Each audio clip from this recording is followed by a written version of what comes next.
بسم اللہ الرحمن الرحیم۔ آیت نمبر 143 سورہ النساء۔ اعوذ باللہ من الشیطان الرجیم، بسم اللہ الرحمن الرحیم۔ مذبذبین بین ذلک لا الہ هؤلاء ولا إله هؤلاء ومن يضلل الله فلن تجد له سبيلا۔ بسم اللہ الرحمن الرحیم۔ مذبذبین بین ذالک، بیچ میں ڈگمگا رہے ہیں۔ مذبذبین ڈگمگا رہے ہیں، بین ذالک یعنی بیچ میں۔ لا الہ ہؤلاء، نہ ادھر کے، ولا الہ ہؤلاء اور نہ ادھر کے۔ ومن یضلل اللہ، اور جسے اللہ گمراہ کرے، فلن تجد له سبیلا، تو اس کے لیے کوئی راہ نہ پائے گا۔ مذبذبین بین ذالک، بیچ میں ڈگمگا رہے ہیں۔ لا الہ ہؤلاء، نہ ادھر کے، ولا الہ ہؤلاء اور نہ ادھر کے۔ ومن یضلل اللہ، اور جسے اللہ گمراہ کرے، فلن تجد له سبیلا، تو اس کے لیے کوئی راہ نہ پائے گا۔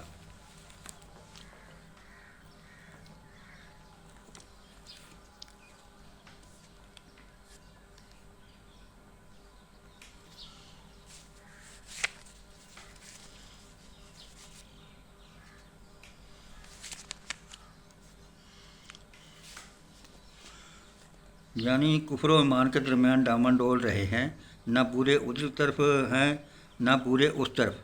جسے اللہ نے بھٹکا دیا ہو، اس کے لیے تم کوئی رستہ نہیں پا سکتے۔ ایک تفہیم دسی ہے جی، یعنی جس نے خدا کے کلام اور اس کے رسول کی سیرت سے ہدایت نہ پائی ہو، جس کو سچائی سے منحرف اور باطل پرستی کی طرف راغب دے کر خدا نے بھی اسی طرف پھیر دیا ہو جس طرف وہ خود پھیر جانا چاہتا تھا، اور جس کی دلالت طلبی کی وجہ سے خدا نے اس پر ہدایت کے دروازے بند اور صرف دلالت کے ہی دروازے کھول دیے ہوں، ایسے شخص کو راہ راست دکھانا اور حقیقت کسی انسان کے بس کا کام نہیں ہے۔ یعنی ایسے شخص کو راہ راست دکھانا در حقیقت کسی انسان کے بس کا کام نہیں ہے۔ اس معاملے کو رزق کی مثال سے سمجھیے۔ یہ ایک حقیقت ہے کہ رزق کے تمام خزانے اللہ کے قبضہ قدرت میں ہیں۔ جس سے انسان کو جو کچھ بھی ملنا ہے وہ اللہ ہی کے ہاں سے ملتا ہے، مگر اللہ ہر شخص کو رزق اس راستے سے دیتا ہے جس راستے سے وہ خود مانگتا ہے۔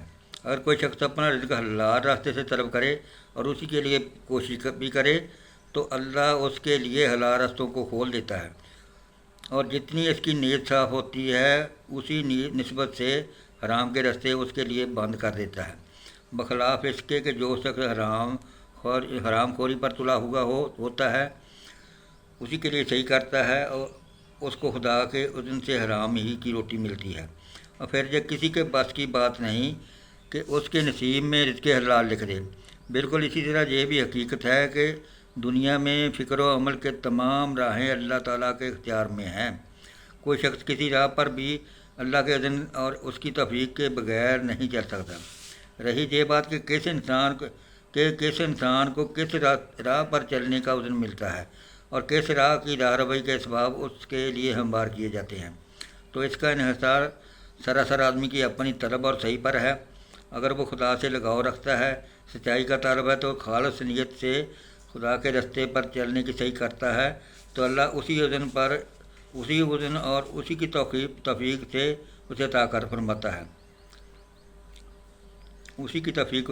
فرماتا ہے اور اسی راہ پر چلنے کے اسباب اس کے لیے موافق کر دیتا ہے، بخلاف اس کے جو شخص خود گمراہی کو پسند کرتا ہے اور غلط راستوں ہی پر چلنے کی صحیح کرتا ہے، اللہ کی طرف سے اس کے لیے راہ ہدایت کے دروازے بند ہو جاتے ہیں اور وہی راہیں اس کے لیے کھول دی جاتی ہیں